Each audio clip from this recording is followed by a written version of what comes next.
सवाल देखिए, क्वेश्चन देखिए,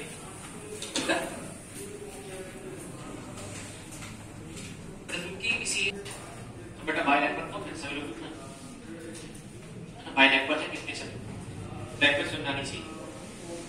क्वेश्चन लिख लीजिए, प्रिज्म की किसी एक सरफेस पर इंसिडेंट एंगल यानी आपतन कोण 45 डिग्री 45 डिग्री, प्रिज्म की किसी एक सरफेस पर इंसिडेंट एंगल 45 डिग्री, प्रिज्म कोण 60 डिग्री, प्रिज्म एंगल 60 डिग्री,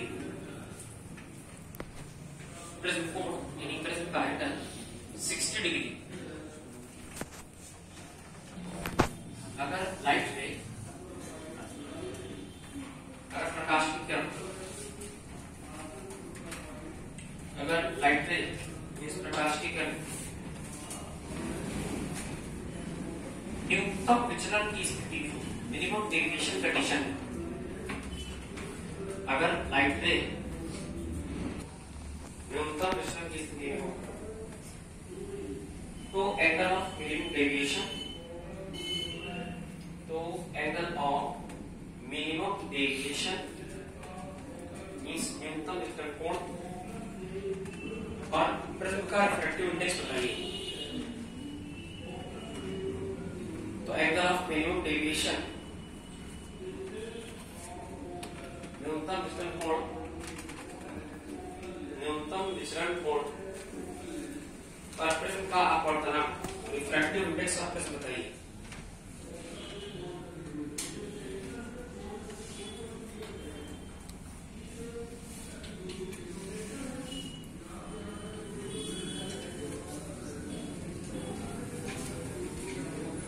सवाल बहुत छोटा बहुत आसान हम बता रहे हैं कैसे। एक इंफॉर्मेशन बताओ, सबसे पहली लाइन क्या प्रिज्म के में आने वाले एंगल के बारे में बताइए। 45, प्रिज्म का एंगल कितना है? एक बराबर कितना है? 60 डिग्री। ये बात समझो, जो इंसिडेंट रे का एंगल होता है क्या इसे हम लोग आई कहते हैं? लाइट आएगी फिर रिफ्रैक्ट होगी फिर दूसरी बाउंड्री से ऐसे बाईपास करते हैं। अच्छा, ऐसी परिस्थिति में लाइट का अपने एक्चुअल पाथ से जो घूम जाना है क्या इसे मिनिमम डेविएशन कहते हैं? अच्छा, एक बात बताओ, minimum deviation angle of prism और इनका कोई कनेक्शन होता है क्या?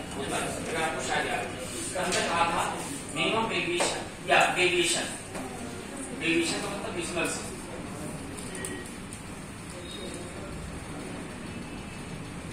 डेविएशन, डेविएशन मतलब इससे बाहर बाहर वाला माइनस अंदर अंदर। अच्छा, अंदर अंदर वाला क्या R1 + R2 आता है क्योंकि ये के बराबर का डायरेक्ट इसको क्या लिख दिया है। आप सोचो क्या जनरल कंडीशन, ये तो विचलन की स्थिति, ये केवल डेविएशन है, ये न्यूनतम डेविएशन नहीं, मिनिमम डेविएशन नहीं। और जब मिनिमम डेविएशन में कन्वर्ट करोगे इस रिजल्ट को बन जाएगा मिनिमम डेविएशन बराबर, अच्छा दोनों बराबर होने का 2i लिखते क्या, 2i माइनस का a। इसमें से जो जानते हो सब बहुत कुछ जानते हैं, हम बताते हैं क्या है। न्यूनतम विचलन बराबर 2 टाइम्स इंसिडेंट एंगल कितना है? 45, माइनस एंगल ऑफ प्रिज्म कितना है? 7। अच्छा, 45 में n बराबर साइन ऑफ a कितना है? a हमारा 60 डिग्री और न्यूनतम विचलन डेविएशन 30 डिग्री, 60 30 90 90 का था 45 अपॉन एंगल a/2 का मतलब साइन वही आएगा क्या? करें C + O2 बराबर CO2, इसकी वैल्यू कितनी होगी? 94.3। और मैं इसको ऐसे लिख सकता हूँ, इसी को अगर मैं इसको ब्रेक करना चाहूँ यानी CO2 से अलग अलग करना चाह रहा हूँ भाई, यहाँ पर आपका कार्बन सॉलिड है, ठीक, ये आपका ऑक्सीजन या गैसेस फॉर्म में है, तो यहाँ से मैं इसे ब्रेक करना चाह रहा हूँ तो ये बन जाएगा C + O2 गैस।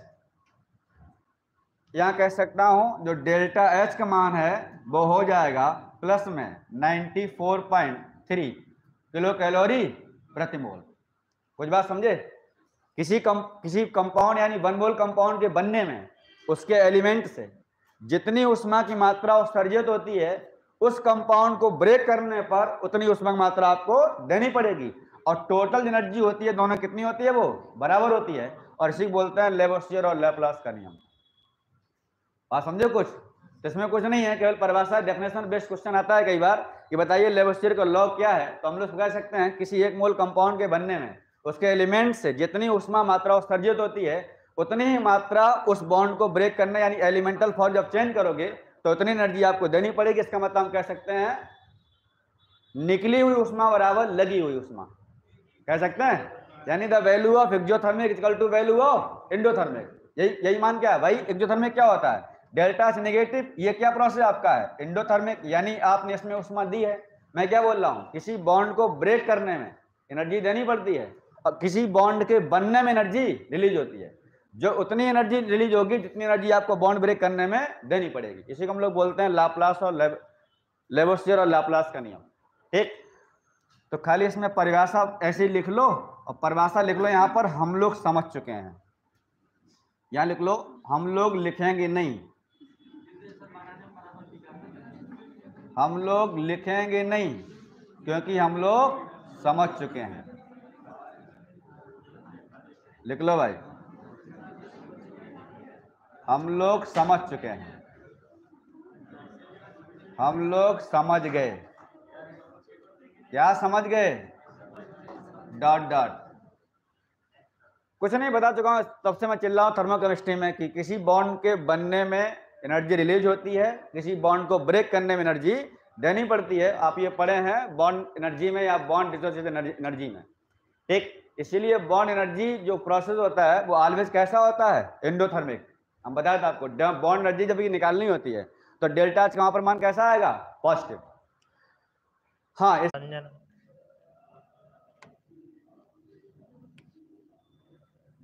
असंजन बेटा, अब इसमें पहली कंडीशन है एपी पेटेलस, दूसरी कंडीशन है एपी फिलस, और तीसरी कंडीशन है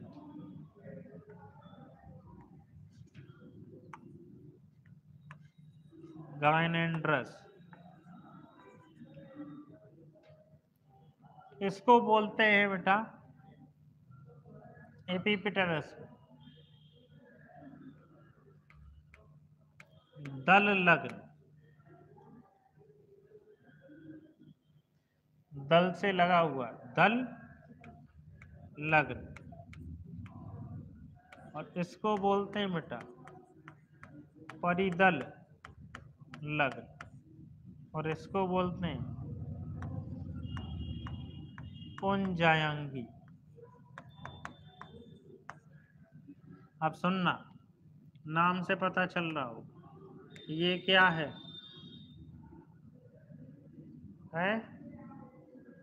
नहीं पता। ए फॉर एंड्रोसियम, बोले तो स्टेमेन, ठीक है, नहीं समझ ये क्या है, एक स्टेमेन। अरे एंड्रोसियम की यूनिट क्या होती है यार, स्टेमेन। और ये क्या है, कार्पेल, कोरोला, और कोरोला की यूनिट होती है पेटल। तो ये देखो स्टेमेन किससे जुड़ा हुआ है, ठीक, पेटल से जुड़ा हुआ है। पूरे कोरोला थोड़ी ना जुड़ जाएगा जाके, किसी एक पेटल से जाके जुड़। तो इसमें पुंकेसर किससे जुड़ता है, दल से जुड़ा होता है, इसीलिए बोला गया दल लग्न, दल से लगा हुआ, ठीक है, दल लग्न। एपीपेटेलस पेटल के ऊपर आकर चिपक गया है। अब हम लिखाएंगे नहीं, समझो इसको, ये क्या कह रहा है, समझ रहे हो क्या, ये क्या कहेगा,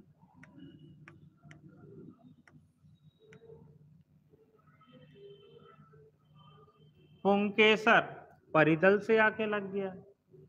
अरे पेरियंत, पी फॉर पेरियंत, पेरियंत की हिंदी क्या होती है, परिदल पुंज, और उसकी इकाई टेपल, टेपल को क्या बोलेंगे, परिदल पुंज यार, तो उसकी इकाई परिदल। तो यहां पर किससे जुड़ गया है ये यार, तुम्हारा भला नहीं हो सकता।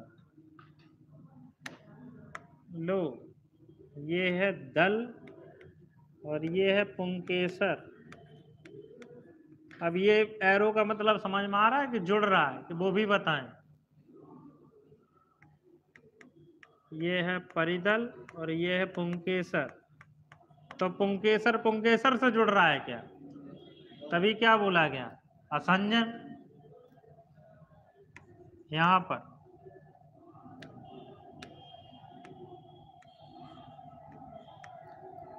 पुंकेसर किससे जुड़ जाए? हैं? पिस्टल या कार्पिल से। बोले तो स्त्री केसर। लिखवाएंगे सब हिंदी में, बोलेंगे सब अंग्रेजी में। पुंकेसर। समझ गए कि नहीं? तो ये देखो, ये पाया जाता है बेटा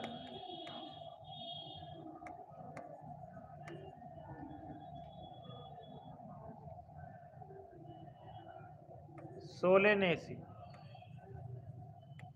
सोले चलो सोलेनेसी। सोलेनेसी का एग्जांपल होता आलू,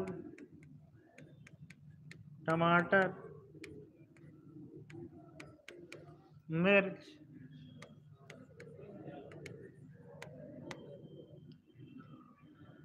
हाँ बैगन,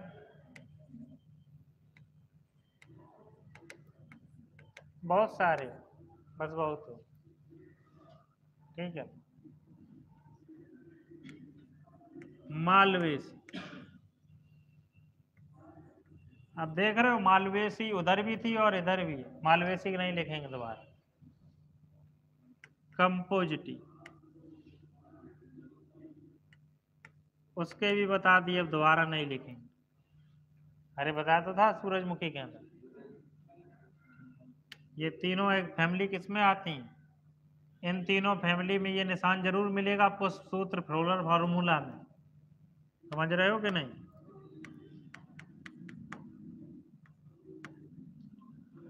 एपीफिलस, अरे यार पेरियंथ केवल एक फैमिली में पाए जाते हैं भाई। एग्जाम्पल है कौन? लिलिएसी। बस काम खत्म, एग्जाम्पल लिखा ही दिए। और अगर हम बात करें इसकी, तो इसकी कोई फैमिली नहीं है हमारे सिलेबस। ये पौधा है कौन? कैलोट्रोपिस, जिसको क्या बोलते हैं? मदा। समझ गए क्या? ये हो गई कहानी किसकी? देखो ये तो हमें एक कर्व दे देगा ऐसे, ठीक। ये मान लो y equal to f x curve है, तो y equal to f x curve और x एक्सिस बाउंड्री दी जाएगी। मान लो इस बाउंड्री में x इक्वल टू a से x इक्वल टू b। बात समझना नहीं क्या कहा जा रहा है? y equal to f x curve और x एक्सिस के बीच का एरिया कैलकुलेट करना है from x equal to a से लेकर x इक्वल टू b तक। अब इसका एक्चुअल मीनिंग क्या था? ये तो डेफिनेट इंटीग्रल था। तो a to b fx dx का एक्चुअल मीनिंग क्या था? कि इस अच्छा fx फंक्शन का इंटीग्रेशन करना है किसके रिस्पेक्ट में? x के रिस्पेक्ट में। इसका सीधा सा मतलब ये है, अच्छा ये क्या लगा? इंटीग्रल का साइन। ये जो आप इंटीग्रेशन का साइन लगाते हो, असल में किसके लिए लगाते हो? समेशन निकालने के लिए। देखिए समेशन निकालने के लिए हम दो चीजों का यूज करते हैं। समेशन का मतलब योगफल। अगर हमें योगफल निकालना है या समेशन निकालना है तो हम दो साइन यूज करते हैं। एक तो हम यूज करते हैं सिग्मा, इसको क्या बोलते हैं? सिग्मा। और दूसरा हम यूज करते हैं इंटीग्रल साइन। तो सिग्मा का यूज करते हैं जब हमारा कर्व कैसा होगा? डिसकंटिन्यूअस कर्व होगा। कैसा होगा? डिसकंटिन्यूअस, ठीक है। जब हमारा कर्व डिसकंटिन्यूअस कर्व होगा तो समेशन निकालने के लिए, क्या निकालने के लिए? समेशन निकालने के लिए। अगर हमारा कर्व डिसकंटिन्यूअस कर्व है तो समेशन निकालने के लिए हम सिग्मा यूज करेंगे। और अगर हमारा कर्व कैसा है? अगर यही कर्व कैसा है? कंटिन्यूअस। अगर हमारा कर्व कंटिन्यूअस है तो समेशन निकालने के लिए हम किसका यूज करेंगे? इंटीग्रल साइन का, ठीक है। तो इसका एक्चुअल मीनिंग क्या होता है कि हम fx फंक्शन और x एक्सिस के बीच का एरिया कैलकुलेट करना है। कहां से कहां तक? From x equal to a से लेकर x इक्वल टू b तक।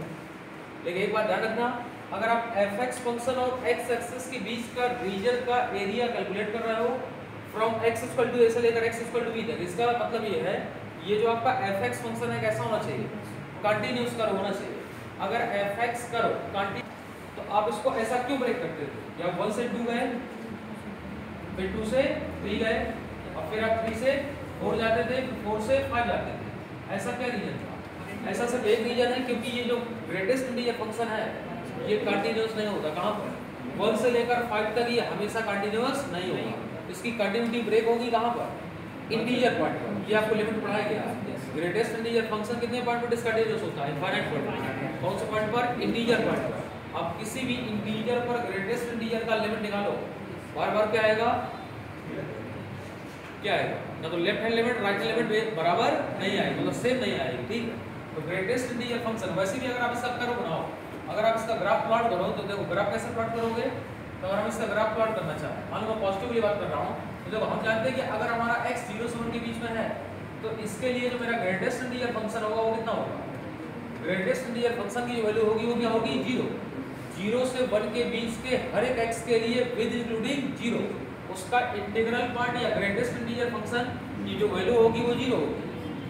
आपको बताया गया ना, ये तो 0.1 का इंटीग्रल पार्ट निकालोगे 0 आएगा, 0.01 का निकालोगे 0.0031 का निकालोगे ये भी क्या आएगा? 0 आएगा। 0.4 का निकालोगे वो भी 0 आएगा। आप 0.99 का निकालोगे तब भी ग्रेटेस्ट इंटीजर वैल्यू क्या आएगी? 0 आएगा। क्योंकि ग्रेटेस्ट इंटीजर फंक्शन की डेफिनेशन क्या है? ग्रेटेस्ट इंटीजर फंक्शन की डेफिनेशन है क्या? Less than equal to x। अगर आप किसी नंबर का ग्रेटेस्ट इंटीजर वैल्यू निकाल लो, अगर आप किसी नंबर का ग्रेटेस्ट इंटीजर वैल्यू या इंटीग्रल वैल्यू निकाल लो, जैसे मान लो 2.3 है, 2.3 को आप क्या लिखते थे? 2 + 0.3। तो ये जो 2 है, ये 2 इस 2.3 का एक्चुअल में क्या है? Integral value. और ये कौन सी वैल्यू है? Fractional value. तो अगर मैं यहाँ पर ये कह दूँ कि इस 2.3 का डिब्बा वैल्यू निकालो, डिब्बा वैल्यू को मतलब ग्रेटेस्ट इंटीजर वैल्यू निकालो, तो वो क्या हो जाएगा? 2। किसी चालक पर आवेश को संग्रहित करने में कार्य, है ना? हिंदी में किसी चालक पर आवेश को संग्रहित करने में कार्य, और कार्य की डिफिनेशन में पढ़े कि जब भी किसी ऑब्जेक्ट के ऊपर, नॉन लिविंग चीज के ऊपर आप कोई वर्क कर रहे हो, इसका मतलब आप अपनी एनर्जी खर्च कर रहे हो, और वो एनर्जी कहाँ जा रही है? उसके पास। तो किसी कंडक्टर को चार्ज करने में जो वर्क हुआ वही वर्क कहलाएगा उस कंडक्टर की पोटेंशियल एनर्जी। ठीक, और पोटेंशियल एनर्जी का नाम क्या रखोगे यहाँ पर? Electrostatic potential energy. यही हमारा हो जाएगा potential energy, potential energy stored on conductor.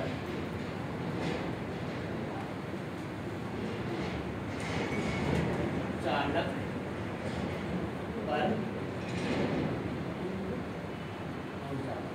किसी चालक की ऊर्जा, किसी कंडक्टर है, एग्जाम्पल देखो बार बार एक ही लिया जा रहा है, कोई कंफ्यूजन हो, एक एग्जाम्पल सब समझा रहा हूँ। इसको थोड़ा सामने चार्ज दिया, इसके पास चार्ज आ गया, सरफेस पे फैल गया। मान लो हमने इसके 2 माइक्रोकूलम का चार्ज दिया, इसकी वजह से इसके सरफेस पे कुछ पोटेंशियल आ गया, कुछ लेवल उसकी बढ़ गई। अब इसको हम और चार्ज देना चाहते हैं, तो दोबारा जब तुम चार्ज दोगे तो क्या वो चार्ज देना इतना आसान होगा? एक बार चार्ज आपने दिया, चाहे जितना भी कम क्वांटिटी दो, वो तुरंत चार्ज उसकी सरफेस पे फैलेगा। दोबारा जब आप चार्ज देना चाहोगे, चार्ज की कुछ वैल्यू दोगे, तो पहले से जो उपस्थित चार्ज है वो सब इसको रिपेल करेंगे, प्रतिकर्षित करेंगे, नहीं आने देंगे। क्योंकि चार्ज सेम चार्ज आपस में क्या होता है? प्रतिकर्षण होता है। तो एक झटके में जो चार्ज आपने देना था वो दे दिया, तो तुरंत उसके ऊपर फैल गया है। अब दोबारा कुछ भी क्वांटिटी देना चाहोगे तो इतना आसान नहीं होगा देना। जैसे ही चार्ज को 5 ले जाओगे, इनके बीच प्रतिकर्षण चालू हो जाएगा। लेकिन हम कह रहे हैं कि भाई मैं जबरदस्ती देना है उसको, फिर आपको ताकत लगानी पड़ेगी और जबरदस्ती उसमें ठोसोगे। इसका मतलब किसी भी चीज़ को अगर थोड़ा थोड़ा करके आप चार्ज दे रहे हो, तो पहली बार जब स्टार्ट करोगे चार्ज आराम से दे दोगे, उसके बाद जब भी चार्ज देना चाहोगे तो बार बार आपको वर्क करना पड़ेगा। और वर्क करते करते जब ढेर सारा चार्ज हुआ, तब तक इसके बाद बहुत सारी एनर्जी स्टोर होगी। के लिए हमको कितना वर्क करना पड़ा या कितनी एनर्जी स्टोर हुई, उस एनर्जी का फॉर्मूला होता है U बराबर ½ Q × V। इसी फॉर्मूले को ½ Q² और इसी फॉर्मूले को ½ CV²। ये 3 फॉर्मूले होते हैं। अब कैसे बन रहे हैं इसको समझना है, बाकी 3 फॉर्मूले याद कर लो। किसी कंडक्टर की एनर्जी, और यही कंडेंसर की एनर्जी भी है। फॉर्मूला नहीं बदलेगा, फॉर्मूला ही रहेगा। किसी कंडीशन में कितनी एनर्जी स्टोर होती है, तो Q इंटू वी। यही फॉर्मूला ऐसा कैसे बन गया, क्योंकि मेन फॉर्मूला एक पढ़ते हो C बराबर Q अपान V। तो पहला फॉर्मूला जो आपका Q और V के फॉर्म में है, अगर आप फॉर्मूले में चाहे तो C भी आ जाए, तो Q को हटाकर उसकी जगह पे C इंटू वी ले सकते हो। तो अगर Q की जगह पे C इंटू वी लिख देंगे, इसकी जगह पे C इंटू वी और एक V पहले से था, यही फॉर्मूला ऐसा बन जाएगा। और अगर आप चाहते हो V की जगह पे Q अपान C कर दें, तो फिर फॉर्मूला ऐसा हो जाएगा। इन दोनों में एक ग्राफ खींचा जाए, Q समानुपाती V, तो Q बराबर क्या मिला, CV।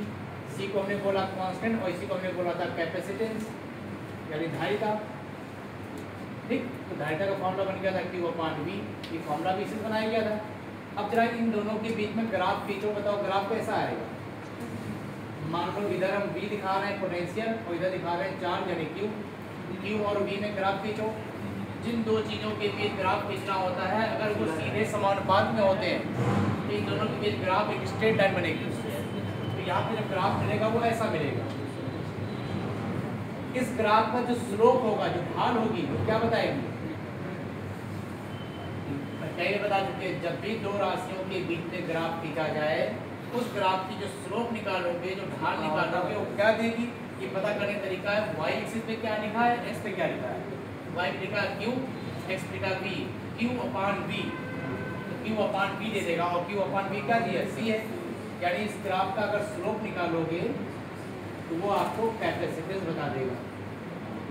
तो जब भी आपको कोई ग्राफ का क्वेश्चन मिल जाए, Q और V के बीच ग्राफ बना हो, तो उस ग्राफ की ढाल निकाल देना। ढाल निकालते ही आपको क्या चीज़ मिल जाएगी, धारिता। और ढाल कैसे निकालते हो, तो मैथ वाले जानते हैं, किसी रेखा की स्लोप निकालने का तरीका क्या है, स्लोप को बोलते हैं n बराबर होता है tan थीटा। tan की वैल्यू निकाल दो, उसी को स्लोप बोला जाता है। Q बराबर V इंटू Q। एनर्जी निकालने का तरीका है, एरिया निकाल दिया है ट्रायंगल, और ट्रायंगल की एरिया होती है 1/2 बेस इंटू हाइट। किसी कंडक्टर की कैपेसिटी का फॉर्मूला क्या होता है, वो फॉर्मूला याद रखो। उसके अंदर चार्ज को स्टोर करने की जो कैपेसिटी है उसको धारिता बोल रहे हैं। कितनी कैपेसिटी स्टोर कर सकता है, उसके साइज पे डिपेंड करेगा।